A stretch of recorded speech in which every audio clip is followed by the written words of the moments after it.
नमस्कार दोस्तों, welcome to my YouTube channel basic education. आज का जो टॉपिक होगा हमारा वो होगा नगर पालिका। तो आज की वीडियो में हम समझेंगे कि नगर निगम या जिसको नगर पालिका बोल देते हैं या कहीं कहीं नगर परिषद बोल देते हैं या ग्राम पंचायत बोल देते हैं, तो क्या क्या है ये, कहाँ से क्या क्या निकल के आया है, और कहीं कहीं हम छावनी बोर्ड भी बोल देते हैं इनको। तो इनके बारे में समझेंगे और जानेंगे कि किस तरीके से कोई भी नगर निगम या कोई भी नगर पालिका परिषद भारतीय संविधान में, भारतीय लोकतंत्र में अपना एक अलग से स्थान रखती है। तो आज हम इस वीडियो में जो चर्चा करने वाले हैं वो कुछ पॉइंट्स होंगे और उन्हीं पॉइंट्स पर हम चर्चा करेंगे। तो सबसे पहला पॉइंट्स होगा हमारा इतिहास के नगर निगम यानी म्युनिसिपैलिटीज, इनका इतिहास क्या है। हम बात करेंगे संवैधानिक स्थिति की कि नगर निगम की संवैधानिक स्थिति किस प्रकार से हमारे संविधान में परिभाषित की गई है। इसके बाद हम बात करेंगे उद्देश्य कि नगर निगम या नगर पालिका परिषद, इसके उद्देश्य क्या क्या होते हैं, एक्चुअल में ये कार्य किस तरीके से करती है। इसके बाद बात करेंगे संरचना, स्ट्रक्चर।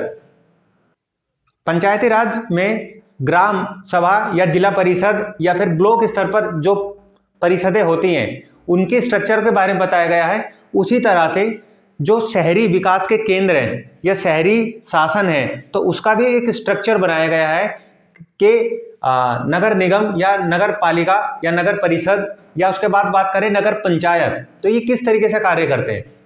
तो उसके बाद जानेंगे हम संरचना के बाद जानेंगे हम कार्यकाल कि नगर निगम या नगर परिषद या नगर पंचायत अगर चुनी जाती है तो उसका कार्यकाल कितने समय का होगा। इसके बाद समझेंगे योग्यता कि कोई भी व्यक्ति अगर नगर पालिका या नगर परिषद का चुनाव लड़ना चाहता है तो उसकी योग्यता क्या क्या होनी चाहिए। इसके बाद समझेंगे शक्ति व कार्य कि नगर पालिका या नगर परिषद जो होती है इस या नगर निगम जो होता है इसके पास में क्या क्या पावर्स दी गई है संविधान के द्वारा और क्या क्या इसके कार्य हैं, वर्क है। इसके बाद समझेंगे वित्त, यानी नगर पालिका या नगर परिषद को या उसके कर्मचारियों को सैलरी वगैरह तो दी जाती है ना, तो अपने ये जो नगर निगम या नगर पालिका को जो शहरी शासन चलाने के लिए पैसे की जरूरत पड़ती है वो पैसा कहाँ से उसके पास आता है और किस तरीके से सरकार के द्वारा पैसे की मदद की जाती है। फिर समझेंगे न्यायालय की रोक निर्वाचन के मामले में। तो न्यायालय की रोक निर्वाचन के मामले में किस तरीके से नगर निगम के चुनावों में देखने को मिलती है। इसके बाद समझेंगे शहरी शासन के प्रकार। कोई भी बच्चा जो ये वीडियो देख रहा है उसके द्वारा कोई भी किसी भी प्रकार का क्वेश्चन किसी भी एग्जाम से रिलेटेड ना छूट पाए, यानी अगर वो एग्जाम में बैठे और अगर इस टॉपिक से क्वेश्चन आ जाए तो वो 100% इस टॉपिक से आया हुआ क्वेश्चन अटेंड कर पाएगा। आइए आप जानते हैं नगर निगम का इतिहास। तो मैं आपको बता दूं, एक्चुअल में नगर निगम के अगर परिभाषा के बारे में आपसे जाना जाए तो शहरी क्षेत्र में रहने वाले निवासियों के द्वारा चुने गए व्यक्तियों से बनी सरकार। शहरी क्षेत्र के निवासियों द्वारा चुने गए व्यक्तियों से बनी सरकार क्या कहलाती है, आपका नगर निगम यानी म्युनिसिपैलिटी। अब किस तरीके से और कितने कितने स्तरों में इसको चुना जाता है वो आगे पढ़ेंगे। अभी हम जानेंगे कि नगर निगम का इतिहास एक्चुअल में है क्या, कहाँ से ये कंसेप्ट लिया। तो मैं आपको बता दूं, नगर निगम या जो नगर आपका शासन है, नगर का शासन है, ये प्राचीन भारत के इतिहास से अगर हम देखें मौर्य प्रशासन में, तो मौर्य प्रशासन में चाणक्य की लिखी हुई अर्थशास्त्र को पढ़ सकते हैं। चाणक्य की लिखी अर्थशास्त्र में सीधे सीधे अक्षरों में साफ साफ बताया गया है कि नगर का प्रशासन किस तरीके से होगा और किस तरीके से नगर के प्रशासन की जो इकाइयां हैं वो किस तरीके से कार्य करेंगी, उनके लोगों को किस तरीके से चुना जाएगा, उनकी शक्तियां क्या क्या होंगी और किस तरीके से वो टैक्स कलेक्शन का कार्य कर सकती हैं। इसके बाद अगर हम अंग्रेजी शासन के समय की बात करें तो इस चीज को देखते हुए अंग्रेजों ने सबसे पहले 1688 में, याद रखिएगा डेट नहीं भूलनी है, 1688 में पहली बार अंग्रेजों ने मद्रास में 1688 में अंग्रेजों ने सबसे पहले मद्रास के अंदर पहला म्युनिसिपैलिटी कॉरपोरेशन को स्टैब्लिश किया, पहले नगर निगम की स्थापना करी। कब करी? 1688 में करी। इसके बाद में नेक्स्ट जो नगर निगम की स्थापना हुई वो हुई 1726 में। कब हुई? 1726 में। 1726 में जो नगर निगम की स्थापना हुई ये हुई आपकी बंबई और कलकत्ता। 1726 में बंबई और कलकत्ता। 1726 के बाद में मैं आपसे बात करूं तो 1882 में लॉर्ड रिपन जब भारत के वायसराय के रूप में कार्य कर रहे थे तो तब उन्होंने पहली बार भारत में स्थानीय स्वशासन की सही तरीके से स्थापना करी और लॉर्ड रिपन को भारतीय इतिहास में फादर ऑफ लोकल गवर्नेंस के नाम से जाना जाता है। समझ रहे हैं? लॉर्ड रिपन को 1882 में अगर आपसे बात की जाए तो 1882 में लॉर्ड रिपन ने भारत में सुचारू रूप से नगर निगम की स्थापना करी और इसको बोला क्या जाता है? Father of self local governance. Father of self local governance किसको बोला जाता है?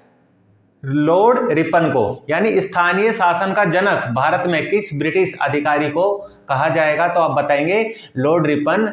ठीक है। इसके बाद बात करें इसके अलावा भारत में कहां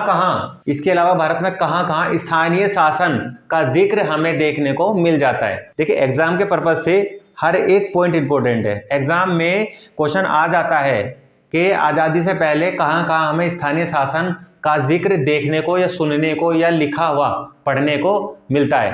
तो मैं आपको बता दूं, एक तो 1919 का मोंटेग्यू चेम्सफोर्ड एक्ट। 1919 का मोंटेग्यू चेम्सफोर्ड एक्ट में पहली बार हमें स्थानीय शासन का बीज मिलता है। इसके बाद में 1935 का भारत शासन अधिनियम। 1935 के भारत शासन अधिनियम में पहली बार प्रांतीय विषयों को प्रांतों के अधीन घोषित कर दिया गया। और आप स्क्रीन के ऊपर देख सकते हैं कि साफ साफ लिखा हुआ है कि पहली बार 1935 के एक्ट में 3 सूचियां बनाई गई, संघ सूची, राज्य सूची और समवर्ती सूची। पहली बार स्थानीय शासन को प्रांतीय विषयों में यानी जिले या मैं कहूं राज्यों के विषय में शामिल किया गया। बात करें नगर निगम की संवैधानिक स्थिति। एक्चुअल में नगर निगम को पहली बार संवैधानिक रूप कब प्रदान किया गया? चलिए अब जानते हैं नगर निगम की संवैधानिक स्थिति किस प्रकार से हमें देखने को हमारे संविधान में मिलती है। आइए अब देखते हैं नगर पालिका या नगर निगम की संवैधानिक स्थिति किस तरीके से संविधान में एक क्रम वाइज क्रम देखने को मिलती है। आइए अब देखते हैं नगर निगम की संवैधानिक स्थिति। तो मैं आपको बता दूं 1989 में राजीव गांधी सरकार द्वारा, ठीक है, राजीव गांधी सरकार के द्वारा एक विधेयक पेश किया गया जिसमें सीधा लिखा हुआ था कि नगर पालिका या नगर निगम की संवैधानिक स्थिति पर विचार किया जाए या किस तरीके से हम जो स्थानीय शासन है इसको किस तरीके से हम संविधान में शामिल कर सकते हैं। तो इसी चीज को देखते हुए 1989 में राजीव गांधी ने एक बिल पेश किया। ये बिल मैं आपको बता दूं, ये बिल लोकसभा में तो पास हो गया था परंतु राज्यसभा में ये बिल गिर गया, यानी ये बिल राज्यसभा में पास नहीं हो पाया और यहाँ पर इस बिल को खत्म कर दिया गया। इसके बाद आप जानते हैं कि राजीव गांधी की डेथ हो गई थी। इसके बाद 1991 में 1991 में फिर से नगर निगम को संवैधानिक स्थिति प्रदान करने के लिए फिर से बिल पेश किया गया और इस समय 1991 में जब बिल पेश किया गया तो उस समय भारत के प्रधानमंत्री कौन थे? भारत के प्रधानमंत्री थे उस समय पीवी नरसिम्हा राव उस समय भारत के क्या होते थे? भारत के उस समय प्रधानमंत्री होते थे। और पीवी नरसिम्हा राव सरकार के द्वारा जब 1991 में दोबारा से नगर निगम को संवैधानिक स्थिति प्रदान करने के लिए बिल पेश किया गया तो ये बिल पास हो गया। क्या हो गया? ये बिल पास हो गया। और इस बिल के पास होने के बाद में संविधान में 74th अमेंडमेंट किया गया। 74th अमेंडमेंट यानी 74वां संविधान संशोधन अधिनियम किया गया। और ये अधिनियम, ये जो अमेंडमेंट है ये कब किया गया था? 1992 में। यानी 73वां संविधान संशोधन अधिनियम पंचायतों से संबंधित है और 74th अमेंडमेंट जो 1992 में ही किया गया है, ये किससे संबंधित है? नगर निगम से। यानी संविधान में नगर निगम को उसके संवैधानिक स्थिति दिलाने के लिए 74th अमेंडमेंट किया गया 1992 में, और उस अमेंडमेंट के द्वारा नगर निगम को संवैधानिक स्थिति प्रदान की गई। इसके बाद में ये तो था कि अमेंडमेंट के द्वारा नगर निगम को संवैधानिक स्थिति मिल गई। बात थी कि अब संविधान के किस भाग में नगर निगम को रखा जाए। अगर आप संविधान में कोई चीज ऐड कर रहे हैं तो कहीं ना कहीं संविधान के किसी न किसी भाग में, किसी न किसी आर्टिकल में आपको रखना पड़ेगा। तो संविधान के भाग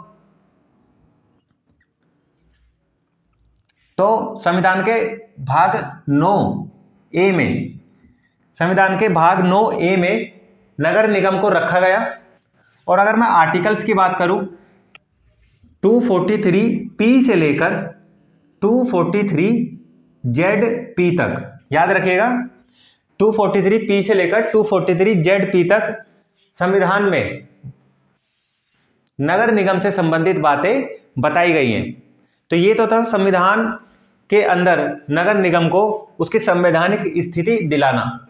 अब इसके बारे में बात करें उद्देश्यों की, तो उद्देश्यों में कुछ ज़्यादा बड़ा है नहीं, तो आप यहीं देख सकते हैं कि एक्चुअल में कोई भी संस्था बनती है तो उसके उद्देश्य होते हैं। तो कहीं ना कहीं नगर निगम के भी उद्देश्य हैं। तो नगर निगम के उद्देश्य क्या हैं? तो नगर निगम के उद्देश्य हैं शहरी शासन को पुनर्जीवित करना व शक्तिशाली बनाना। यानी कहीं ना कहीं गांधी जी ये चाहते थे, और ये गांधी जी की ही अवधारणा है, ठीक है, अवधारणा। गांधी जी की अवधारणा थी कि लोकतंत्र को किसी भी तरीके से जमीनी स्तर पर पहुंचाया जाए और गांवों का और जो छोटे शहर है उनका विकास किया जाए। अगर गांव और छोटे शहरों का विकास किया जाएगा तभी किसी भी देश का विकास हो सकता है।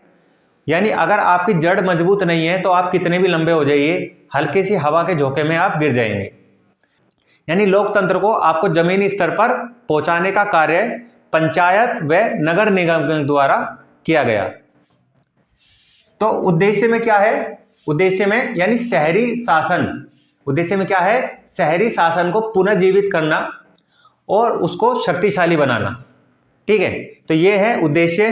बात करें इसकी स्ट्रक्चर की, आइए अब देखते हैं इसकी स्ट्रक्चर यानी संरचना किस तरीके से बनाई गई है।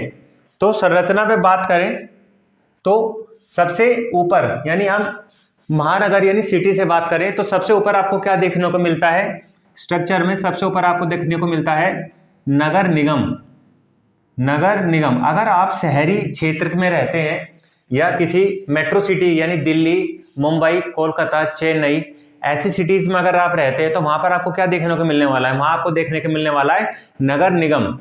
इसके बाद में अगर आप नीचे आइए, या जो बड़े शहर होते हैं, मेट्रो सिटी नहीं होते पर बड़े शहर होते हैं जैसे गाजियाबाद, तो यहाँ पर आपको क्या देखने को मिलेगा? यहाँ मिलेगा आपको नगर पालिका परिषद। यहाँ को क्या मिलने वाला है? नगर पालिका परिषद। अगर आप इससे नीचे जाएंगे, छोटे शहर, गांव, कस्बे, तो यहाँ को क्या मिलने वाला है? यहाँ मिलेगा आपको नगर पंचायत।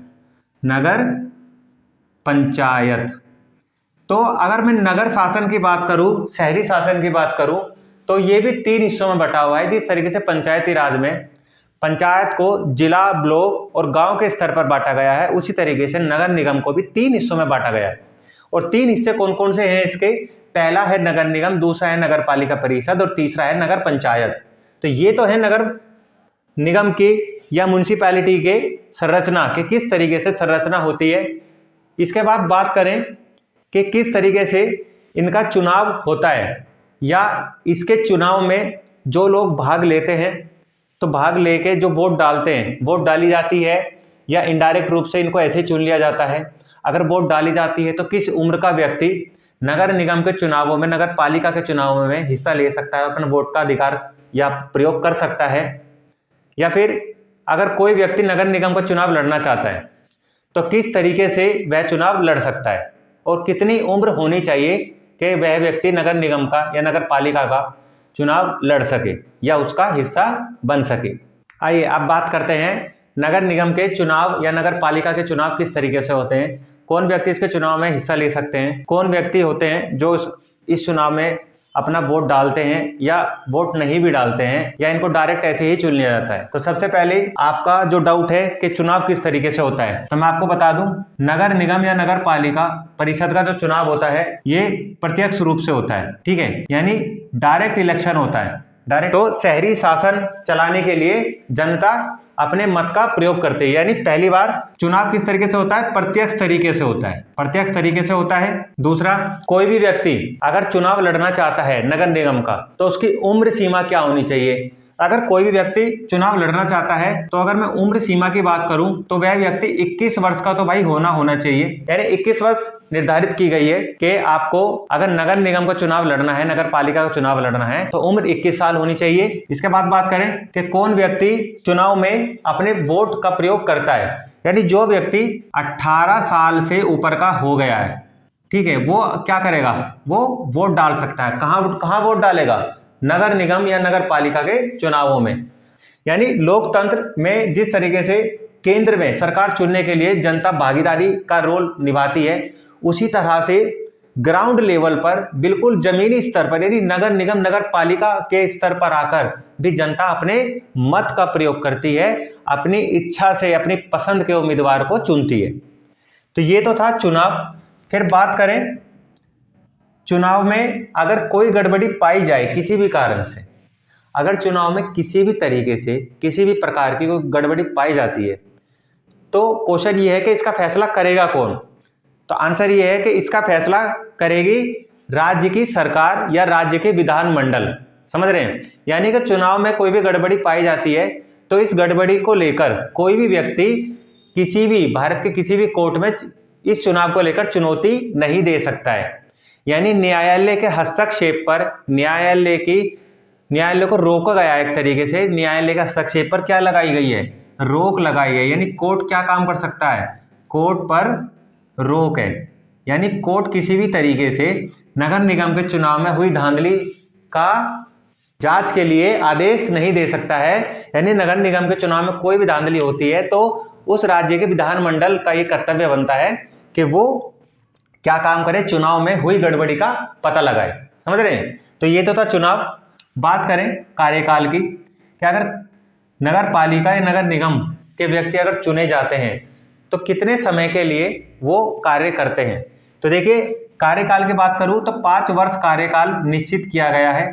यानी नगर पालिका या नगर निगम चुनी जाती है, नगर परिषद चुनी जाती है तो मैक्सिमम 5 वर्ष तक वह कार्य कर सकती है।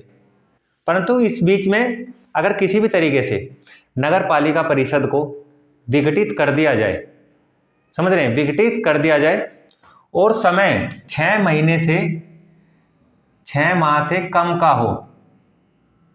हो, अगर समय 6 महीने से कम हो तो जो विघटित हुई नगर पालिका परिषद है वो बचे हुए समय तक, यानी आने वाले 5 साल तक, 5 साल आने वाले कब, यानी 6 महीने से कम, यानी 4 महीने 5 महीने, बस इतना ही, इतने महीने तक शासन करती रहेगी।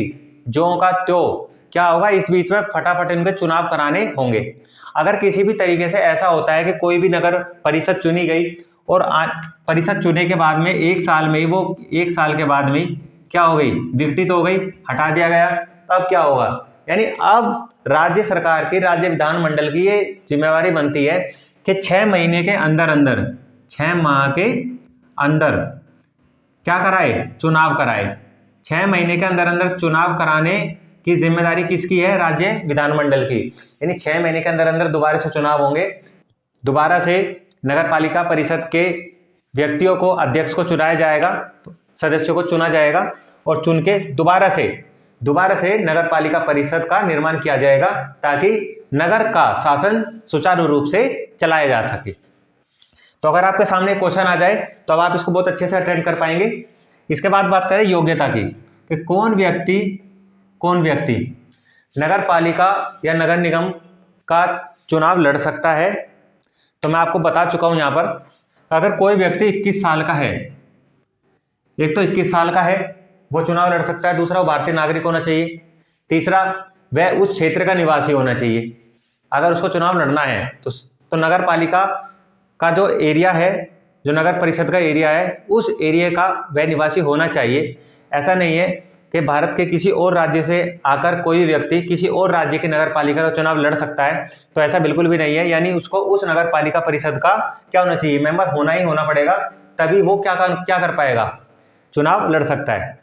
तो मैं आपको बता दूं, आपने सुना भी होगा कि पार्षद जी आए हैं, पार्षद जी आए हैं, पार्षद जी, एक फोटो पार्षद जी के साथ, समझ रहे हैं। तो ऐसा बहुत जगह आपको देखने को मिल सकता है।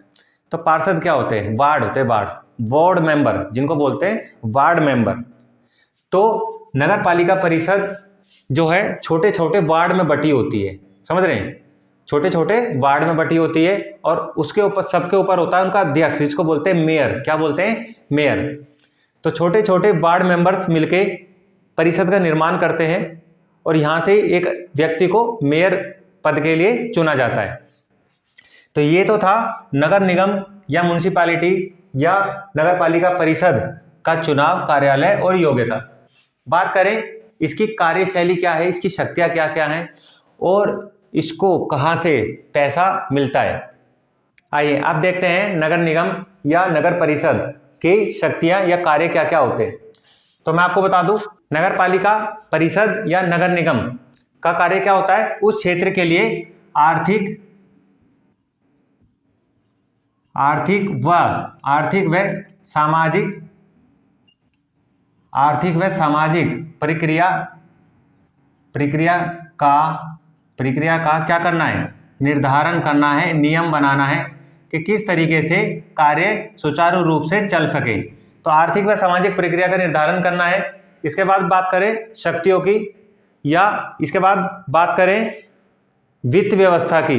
नगर पालिका परिषद या नगर निगम को वित्त की व्यवस्था कहां से दी जाती है, तो मैं आपको बता दूं, राज्यपाल के द्वारा, राज्यपाल जो उस स्टेट का गवर्नर होगा, उस राज्य के राज्यपाल के द्वारा 5 वर्ष के लिए क्या किया जाता है, 5 वर्ष के लिए वित्त आयोग का गठन किया जाता है।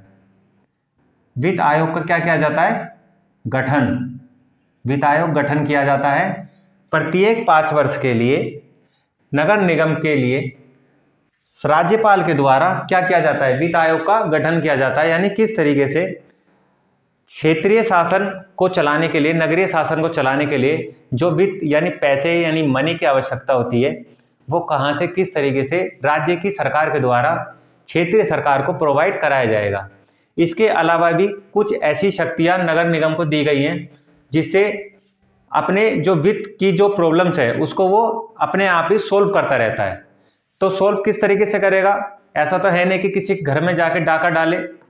तो इसको एक अधिकार दिया गया है टैक्स लगाने का। यानी नगर पालिका परिषद किसी भी कुछ कार्य ऐसे होते हैं क्षेत्र के अंदर जहां पर क्या कर सकते हैं, वो टैक्स लगा सकते हैं। और टैक्स कैसे, जैसे नगर पालिका परिषद कार्य करती है, जैसे आपके क्षेत्र में जो सीवेज होते हैं, जो नाले होते हैं, उनकी सफाई करना, रोड की सफाई करना, समझ रहे हैं। रोड अगर टूट गई है, जो गली कूचे की रोड होती हैं, ठीक है, जो निश्चित क्षेत्र के अंदर आती हैं, जो नेशनल हाईवे नहीं होते हैं, मेन रोड नहीं होती है, छोटी छोटी रोड होती है गलियों की, सोसाइटीज़ की, उन रोडों का निर्माण करना, टूटी फूटी रोडों का पुनः निर्माण करना, जो स्ट्रीट साइड की लाइटें होती हैं, इनका देखरेख करना, अगर खराब हो गई है इनका बदलना। तो इन सब का एक तरीके से वो अपनी मेहनताना वसूल करते हैं, या प्रॉपर्टी टैक्स हो गया, इस तरीके से। तो नगर पालिका परिषद कुछ टैक्स लेती है, उन टैक्स को आप स्क्रीन पे देख सकते हैं कि टैक्स कितने प्रकार के होते हैं। Water tax, property tax, education tax, entertainment tax, इसके अलावा चुंगी कर भी हो सकता है, पथ कर भी हो सकता है, हाउस टैक्स भी हो सकता है। तो बहुत सारे टैक्स आपको देखने को मिल जाते हैं। तो ये हैं टैक्स जो नगर निगम या किसी भी नगर परिषद के द्वारा उस क्षेत्र के निवासियों के ऊपर लगाया जाता है। तो ये तो थी शक्तियां और ये थे कार्य। इसके बाद बात करें, अंत में वीडियो खत्म होने का समय आ गया है, और ख़त्म होते होते एक बात तो आपको पता लगी नहीं है, मेरे से भी मिस हो गई, पर अब मुझे वीडियो ख़त्म होने से पहले याद आ गई है। अगर याद आ गई है तो हम इसको बता देते हैं। यानी अगर नगर निगम यानी म्युनिसिपैलिटी संविधान के भाग 9A में है, समझ रहे हैं, और आर्टिकल 243 से रिलेटेड करता है, तो संविधान के और किस हिस्से में आपको नगर निगम के बारे में जानकारी देखने को मिल सकती है। तो मैं आपको बता दूं, संविधान की एक अनुसूची है 12वीं अनुसूची के अंदर, संविधान में 12वीं अनुसूची के अंदर नगर पालिका परिषद या नगर निगम का जिक्र हमें देखने को मिलता है। यानी 74th अमेंडमेंट 1992 में जब किया गया तो उस समय संविधान में पार्ट 9A, ठीक है, पार्ट 9A और अनुसूची यानी शेड्यूल 12वीं अनुसूची को जोड़ा गया। तो 11वीं अनुसूची पंचायत राज से संबंधित है, 12वीं अनुसूची नगर निगम या नगर पालिका परिषद से संबंधित है। या इसके बाद बात करें अंत में कि शहरी शासन के प्रकार किस किस टाइप के हो सकते हैं, कौन कौन से शहरी शासन के प्रकार हैं। हम लोग तो यही सुनते हैं कि नगर पालिका या फिर नगर निगम, इसके अलावा भी बहुत सारे ऐसे शासन होते हैं जो शहरी शासन के अंतर्गत आते हैं। तो आप स्क्रीन पे देख सकते हैं, नगर निगम, नगर पालिका, अनुसूचित क्षेत्र समितियां, नगरीय क्षेत्र समिति, छावनी बोर्ड, टाउनशिप, बंदरगाह न्याय आदि। तो ये सब नगरीय शासन के प्रकार हैं, अलग अलग प्रकार हैं जो हम देखने को मिलते हैं।